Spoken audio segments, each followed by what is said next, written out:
Then who is that? Cesario looks at Sebastian. Sebastian looks at Cesario.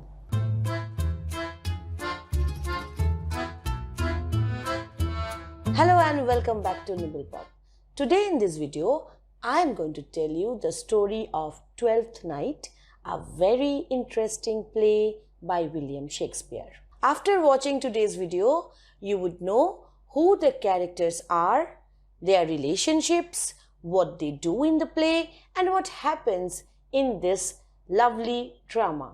This video is going to be very important because after this video, we are going to jump straight into the text and read it almost line by line, just as we have done with Macbeth. So let's just quickly know the story of Twelfth Night.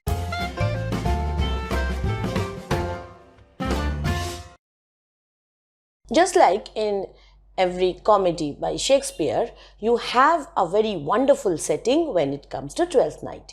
This place is called Illyria, and it's like an island away from the main city which we know in and around London. In Illyria, the ruler is Duke Orsino. Now, Orsino is a very fine duke, all right, but he has a problem. He thinks he is in love with a woman called Olivia, who is also a countess. So what does he do? He sends applications after applications through messengers proposing her. And what does Olivia do? Olivia goes on rejecting him. What is her excuse? She says that for 7 years she will be mourning. That is, she will continue to express her sadness for her dead brother. Olivia's brother had recently died, and she would go on feeling sad about it for 7 long years, and she will not show her face even to the air. Orsino feels that, okay, this is a very remarkable woman who can love a brother so much. How much she would love me when she would really fall in love with me. Right at this moment, there is a shipwreck, a ship accident, where 2 characters, they face a lot of trouble. One is a woman called Viola, and the other one is her twin brother Sebastian. Viola is rescued by a person and she lands up on our Illyria. Coming there, she feels very scared at first because she doesn't know anybody and she thinks that her brother is definitely dead. Now this person who rescued Viola, he suggested that there is this Duke Orsino in this place, and Viola thinks that she can find some shelter there. But since she is a woman, well, she wouldn't feel safe to be in the Duke's court. So she decides to disguise herself as a boy and takes up the name of Cesario. So from now, whenever I say Cesario, you would know that this is Viola dressed as a boy. So Viola goes to the Duke and applies for a position there, and the Duke gladly takes her up, thinking that he is a boy. By and by, Viola begins to have a lot of hold on Orsino because Orsino really starts liking this young man. Now, while this is happening, let's just go to Olivia's house and see what's happening there. In Olivia's house, there are many weird characters. One is Olivia's uncle or cousin, you can say, whose name is Sir Toby Belch.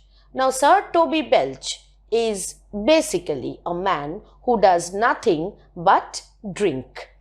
And he always tries to, use people and their money in order to satisfy his drinking urges. There is a handmaid or a maid servant at Olivia's house whose name is Maria. And another person is very important here whose name is Sir Andrew Aguecheek. Now, Sir Andrew Aguecheek thinks that he is a very smart guy. In reality, well, he is pretty stupid. Sir Toby makes good use of the situation and convinces Sir Andrew that maybe someday Olivia would agree to marriage with him, and therefore Sir Andrew should continue to be with them. In return, Andrew Aguecheek, he rather sponsors all the drinking parties that Toby has. There is another character in Olivia's house. His name is Malvolio. Malvolio is a butler. He's like a head of servants at Olivia's house, and he is a very Puritan sort of a person. He doesn't like all these, party goers and drinking crazy people. So he always wants everybody to act in a serious way. And therefore, everybody is quite angry with Malvolio because he is quite against all kinds of merrymaking. So just keep this background information in your mind, and now let's see what happens at the court of Orsino. Orsino feels that Olivia is constantly rejecting all his proposals. So he plans something else. He feels that instead of sending old people as messengers of love, he should send somebody who is handsome, good-looking and smart and young, so that Olivia cannot say no. And who does he have in mind? He has Cesario in front of him. This is suicidal, I know. When you love somebody, you don't send a more good-looking person because you have the risk of losing that person in chance. So here we see Orsino making a terrible mistake. The situation is made more complicated because Viola, who is Cesario now, is not at all happy with the prospect of going and proposing to Olivia on behalf of Orsino. Why? Because she herself has fallen in love with this Duke and she really wants the Duke to marry her. Nonetheless, she has to go if the Duke has ordered. So she goes to Olivia's place. After she goes there, she behaves in a very rude way.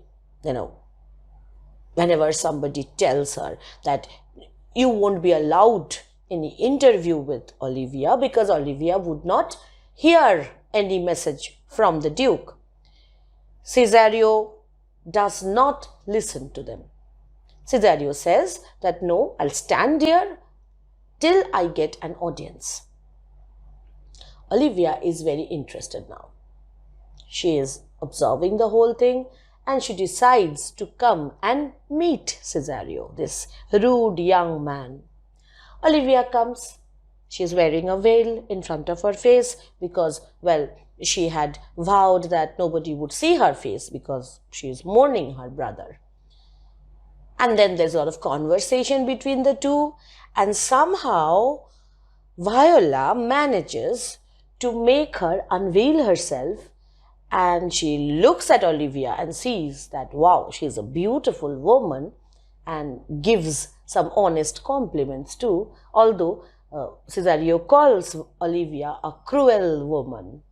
Olivia is highly interested, not in the Duke, not in the message from the Duke, but in this young messenger.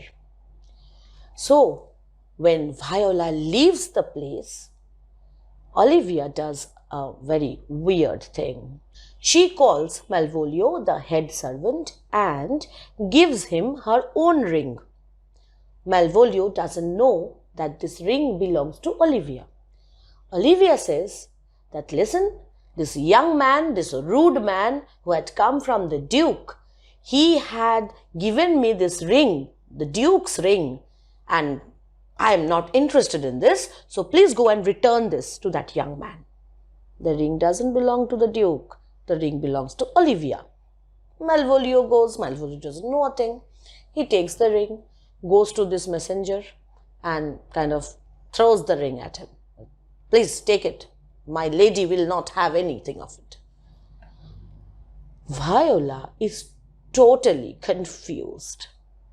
She understands that the situation has turned into a very complicated triangle. It's not even a triangle. God knows what shape it is, because just see the situation here.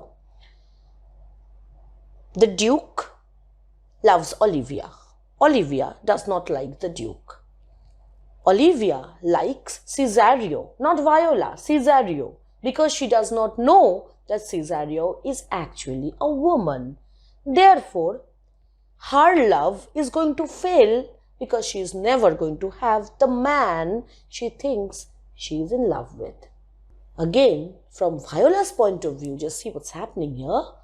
She loves Orsino, but she is dressed as a man.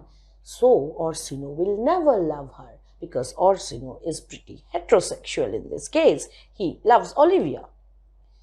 Therefore, all these people, all three of these people are doomed.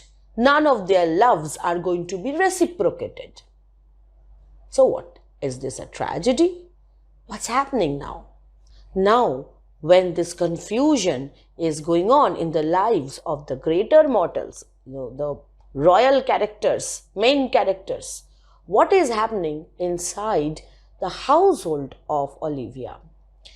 I had told you that Malvolio was like a common target of Toby, Maria, Andrew, because Malvolio never made them have any fun in lives. He was always against all kinds of fun. They wanted to take revenge on Malvolio. Maria makes a plot. She writes a letter in the handwriting of Olivia, where it was not openly stated, but hints and suggestions were given, which showed that Olivia was in love with Malvolio. And in the letter, it was also written that Malvolio should always smile when he is in front of Olivia, no matter what the situation is. And he should wear yellow stockings. He should come cross-gartered, all funny things. I mean, usually Malvolio is a serious character, wearing serious clothes, because Puritans always wore those black robes and stuff. But here in the letter, it was written that he should wear certain things with flashy colors. Now, Malvolio, although he is apparently a Puritan, he always had this ambition to rise in status, and he was trapped by this letter. He believed that this letter was written by Olivia, and he decides to follow the instructions given in the letter. So when he appears in front of Olivia, he is wearing those weird things, yellow stockings and all. And Olivia, who is very depressed right now because this Duke is constantly pestering her with proposals, and now she has fallen in love with this young man and she knows that she has no future with this young man. In this situation, Malvolio comes and smiles and smiles and smiles, and that really irritates her very much. And she feels that Malvolio is somehow not okay. So at first she feels that Malvolio is perhaps sick, he's not well, and she says, Malvolio, please, I think you should have some rest. Will you go to bed? Now, when she says, will you go to bed, Malvolio thinks in a different way. Okay, he feels that she is asking him to go to bed with her. So that creates a very funny situation where finally Olivia feels that Malvolio should be taken away and he needs really some rest. So she asks Toby and his group of people to take care of Malvolio. They are very happy, overjoyed. They take Malvolio away, calling him a madman, lock him up in a dark room and keep on bullying him. We will go into the details when we read the text, but this is what was happening. Now, Sir Andrew, he was getting more and more worried about this growing affection which he could see in Olivia for that young man, Cesario. And Toby somehow convinces Andrew that he must fight a duel with this young man. Andrew Aguchi is not a very courageous person. He doesn't want to fight anybody. But then, because of Sir Toby, he agrees. So the next time Cesario comes that way, Andrew decides to challenge him or her. Now, right at this moment, a game-changing thing happens. On the coast of Illyria, we see another person who looks exactly like our Cesario. So we immediately know that this is none other than Viola's lost brother, Sebastian. Sebastian was rescued from that shipwreck by a pirate whose name was Antonio. Now, Antonio, being a pirate, was in the most wanted list of Illyria Police Department, and he felt very unsafe when he landed on Illyria. Sebastian, he was looking for his sister, and he felt that he should look around the place a bit. So he tells Antonio that he should make some inquiries about his sister, maybe meet the Duke, he might know something.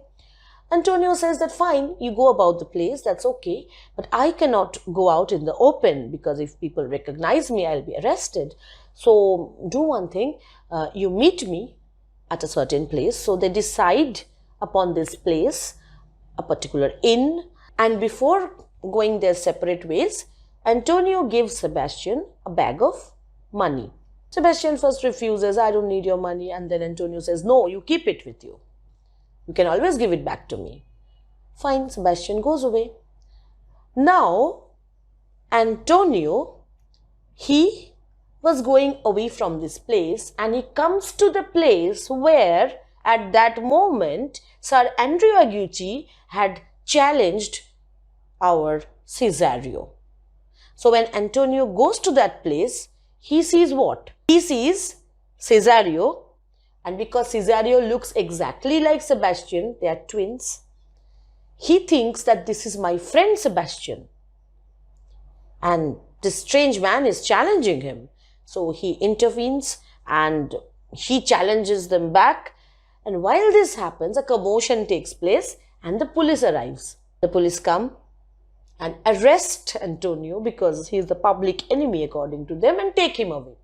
Now while they are taking him away, Antonio turns towards Cesario, thinking that it is his friend Sebastian, and says, hey, please give me the money. I can at least, give some money to these police officers and they might let me go. Cesario is not Sebastian. There is no bag of money with Cesario. Cesario says, what money?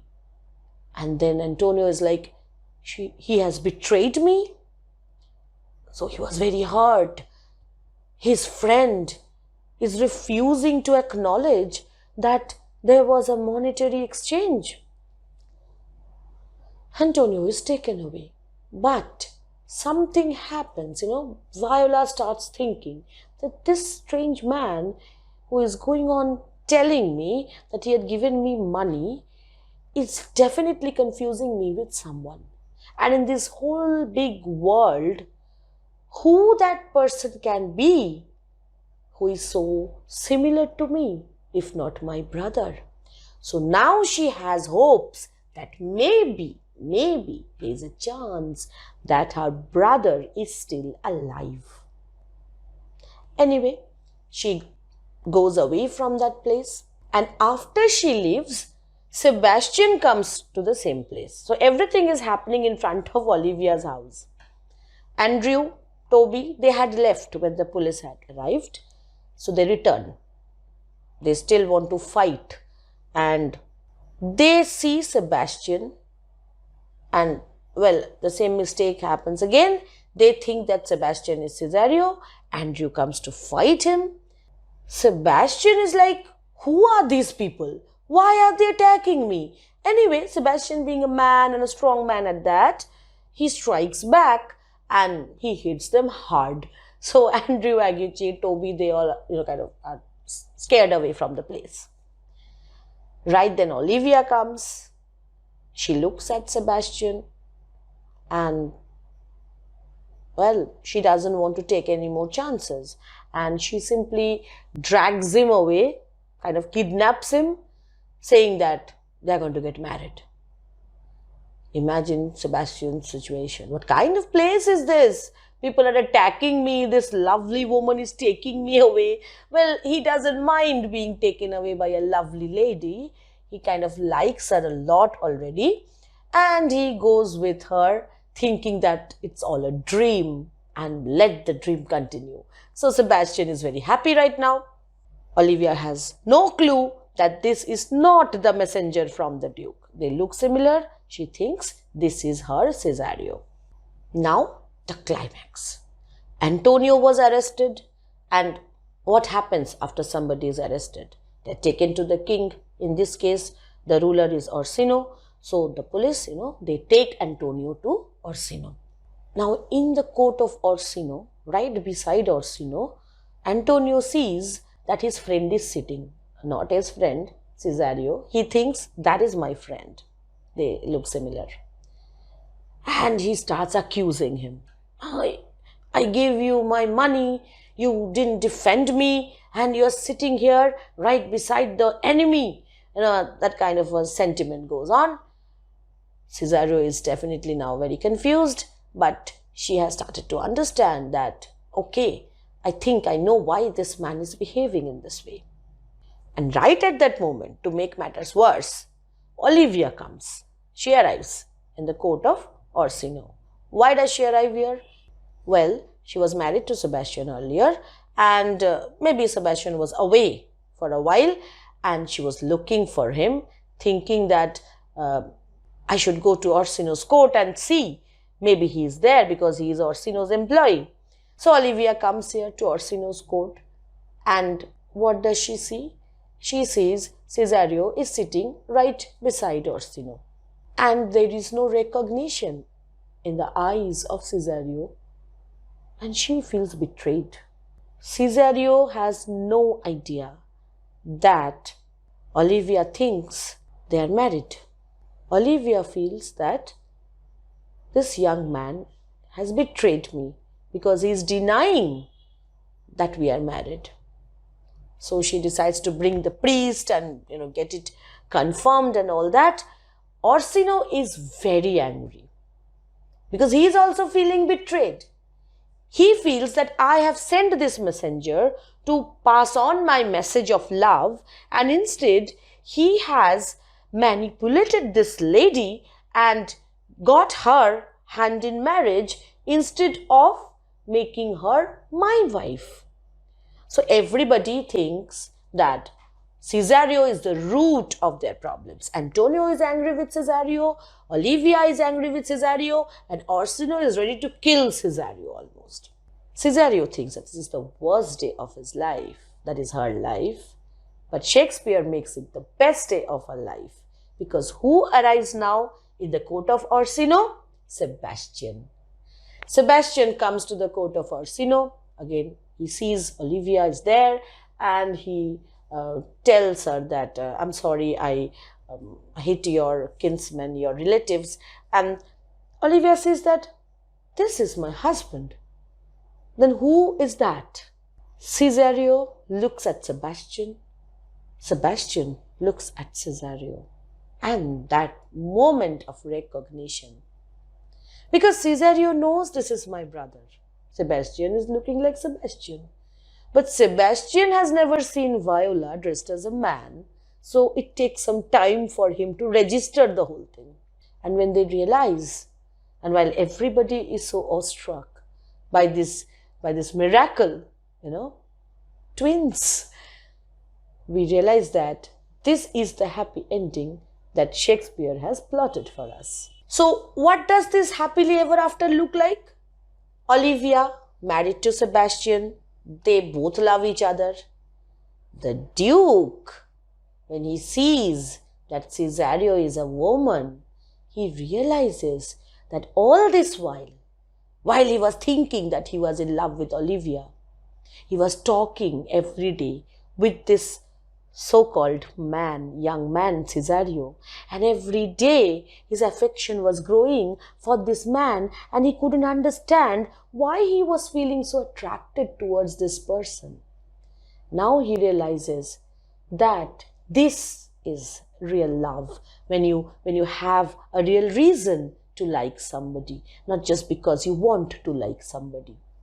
So when he sees that this is a beautiful woman and not a young man, he feels relieved, because now, since, well, Viola is also deeply in love with the Duke, they get together and they also live happily ever after.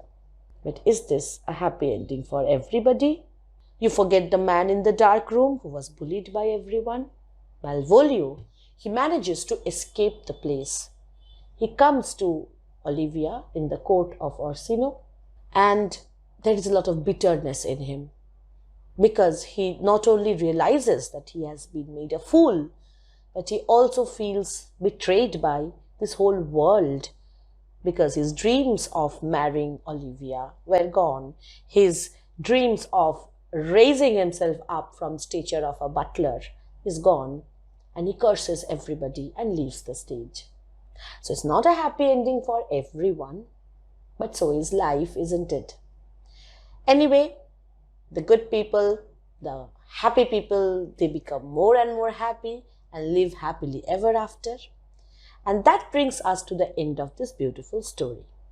Now, while I was telling this story, I deliberately did not mention one character who happens to be a brilliant one, and you can say the wisest guy in the play, and the most sane person, most sorted person. If you know his name by any chance, why don't you write down in the comment section? So when we meet in our next video with the first scene of this play, Act 1, Scene 1, we know what to expect, right? But we will see how beautifully Shakespeare exposes the characters, because Act 1 is exposition and then there is rising action and so on. So don't miss any video in the series, because I really love this play. When I was a kid, I loved that, and I'm sure you will also love it. While we will be going through the text, we will explore the reasons why this play is called the Twelfth Night, what role Viola plays, what role music plays here in this play, how are the characters related to each other, what are the different kinds of love that are seen in the play, and how characters are linked and at the same time separate from each other. We will explore the features that make this play a romantic comedy, and what is the special feature of romantic comedy. So we will have all these answers in our discussions, in our line by line reading and analysis of this play in the upcoming series, where I'm sure I'll catch all of you with us on NibblePop. So till our next video, stay happy, stay subscribed. This is Monami Mukherjee signing off.